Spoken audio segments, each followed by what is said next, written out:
Brought to you by Pediatric Dental Group of Colorado, creating positive and rewarding dental visits for kids of all ages since 1977. If you're tired of the same old news, what more do you want? I want the truth. You're hearing it. Strap yourselves in, folks. never fear. What's the dealio? Part of life is learning to let things go. We've got news moms can use. What was that name again? I missed that. News moms can use. Alrighty, in the news this week, we've got the latest stories, and we do pick them based on what we think moms want or need to hear. Today, we've got some fun news items and one or two that might raise your blood pressure. First, news this week on which states people are considered to be the happiest. Actually, we don't do that. Yes, we do that story first. The question right now is, do you live in one of them? Are you about to move to one of them, or have you come from one of them? Also, how some people reportedly paid to get million-dollar contracts with the local school system right here in Colorado. And apparently, Kate of the TLC TV show Kate Plus 8 has found a new job, which is probably going to surprise you. It did me. And finally, the latest publicity tactic of an atheist group. These people, at the end of the day, they make me laugh. Okay, it is our own version of Dave Letterman's top 10 countdown, except ours is a little bit more wholesome, Josh. We have the 10 happiest states in America. It's the annual Gallup Healthways Well-Being Index. And yes, as much as this song bugs me, I feel the same way. This song really bothers me. It's perfect for this list, though. It's perfect. Don't worry, be happy. And this is the song that Josh and I chose to lead off the results of this survey. It was based on telephone surveys that were conducted in 2011. A random sampling of over 350,000 adults were asked questions about their well-being, including present satisfaction, as well as what they anticipate things will be like in 5 years. Just as if any of us knows that. So just so you know, we're a little bit more jolly out here in the West and also in the Midwest, which is where I was born. They are pretty happy as well there, Josh. So the top 10 happiest states. Thank you, Bobby Farron. That's his name, yeah? Yeah. Yeah. Top 10 happiest states in reverse order are, and we'll get to the drum roll in a minute, coming in at number 10, South Dakota. Really? I would be depressed living in South Dakota. Okay, South Dakota. My mom was born there. Was she born there? Yeah, my she grandma grew was up born there. in South Dakota. Yeah. Yeah. My mom's a pretty happy person. That surprises me. She's listening, so she knows. That surprises me. Yeah, it does me too. The Dakotas both made the top 10, just so you know. I know. You wait. All right, number 9, Montana. That makes sense. Yeah, it does. Beautiful. Number 8, New Hampshire. Number 7, Nebraska. Yes, Nebraska. Wow. Huskers fans. There's like 7 people, so I guess that makes sense. Right. They got a lot of room up there and a lot of cows. Number 6, Kansas. Same thing there. A lot of room, a lot of cows. I'm so confused by this list. And by the way, Kansas was tied with our beloved state, Colorado. Tied? Yeah. There's a lot in common between Kansas and Colorado, don't you think? What? They're neighbors? There's nothing to do in Kansas, and there's so much to do in Colorado. Well, okay, Kansas is peaceful. How about that? It is very peaceful. Okay. It's relaxing. So Colorado, congratulations to us. We are in one of the happiest states. Tied for 4th were Alaska and Utah. I see that. And then 3rd, the place where I grew up, Minnesota.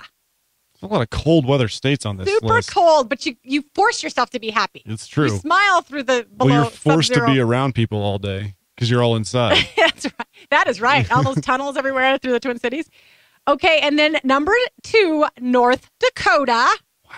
I think it's because they're just about to strike oil there. That would make me happy if I got an oil subsidy. Yeah. And then finally, drum roll, please, Josh. Number 1 is Hawaii. That's obviously. For the 3rd straight year in a row. I wonder why. Yeah, that makes sense. And by the way, the least happy states, a lot of unhappy people in the South. A lot of southern states, just so you know. People are salty down there. My mom lives down there. My mom lives in Atlanta, and I can totally understand that. Really? Yeah. I don't. Maybe they're spoiled by the warmer weather, but West Virginia and Kentucky were the bottom 2.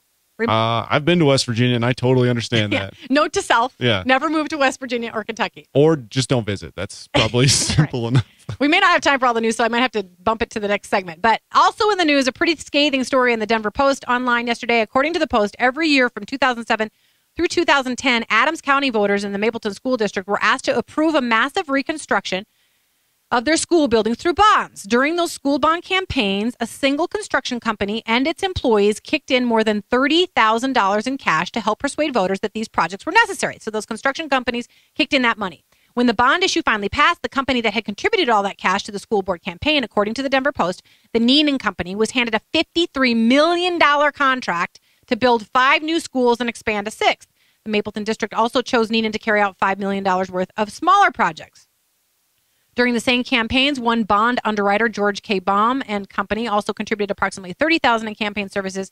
And in this case, after voters said yes, the Mapleton District paid Baum $416,173 to sell its bonds, 7 times the rate of other recent school bond sales. So, if you want to get some money from the school district, apparently you need to pay for their bond issues when they're campaigning. That's slimy. Yeah, it's kind of sad. Yeah. But the Denver Post, congratulations to them for uncovering it. And Josh, I want to let you know that my theory on Colorado, one reason that we are in the top 10 happiest states, Yep.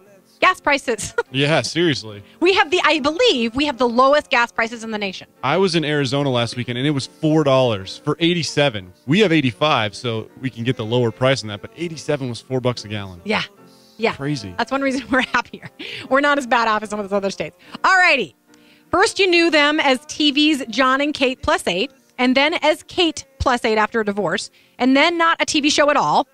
After the cancellation of Kate Gosselin's TLC reality TV show, Kate +8, the mother of 8 took a job, I guess, as a blogger, and reportedly on that blog, she gives money-saving tips. Well, apparently, Kate may now need to take her own advice. According to a report, Kate's work for CouponCabin.com is not going to bring in the bacon, essentially, so now she is reportedly flat broke. So Kate's decided to host, are you ready for this? This is her new job. Great.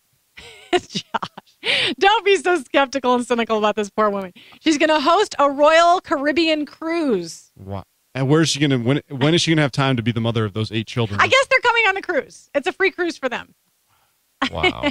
So she's going to host it this upcoming summer, and this is apparently because she's strapped for cash. A source says, quote, the last thing Kate wants to do is hang out with the complete strangers.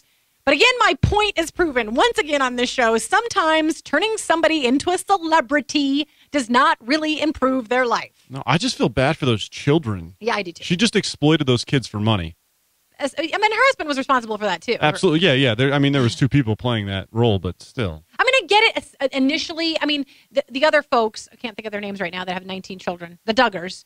I think they're managing to do it all right. And I get why they decided to do it. Let's show people how a family functions when they have this many children. Isn't it interesting? And frankly, at least the Duggars have taught us some great lessons. But yeah, I think they imploded. I think Wealth and Fame did what Wealth and Fame does, and it ruined them. John and Kate. Absolutely. Okay. One more story. Finally, I guess if you do not believe in God, you think it's a good idea to convince everybody else to stop believing in God, too. The American Atheists are now erecting billboards to target Jewish and Muslim communities in Brooklyn, New York, and Paterson, New Jersey.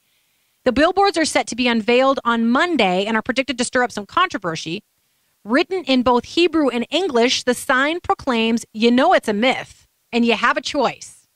Of course, this is not the first time the American Atheists have targeted the faithful around the Big Apple. The last time they targeted Christians during Christmas when they put up a sign near the Lincoln Tunnel in New Jersey that said, you know it's a myth. This season, celebrate reason. Wow. I'm just like, why be a hater? Why make your life just being a hater? Like trying to drag down people's faith and make them not believe in God. It blows my mind that you would spend money on that. I know why New York wasn't on that list. On the happiest? Yeah. Thank you, Joshua. Yeah. Exactly. Because if they're that anti-God, my goodness, how can you be happy? That's at least how I feel.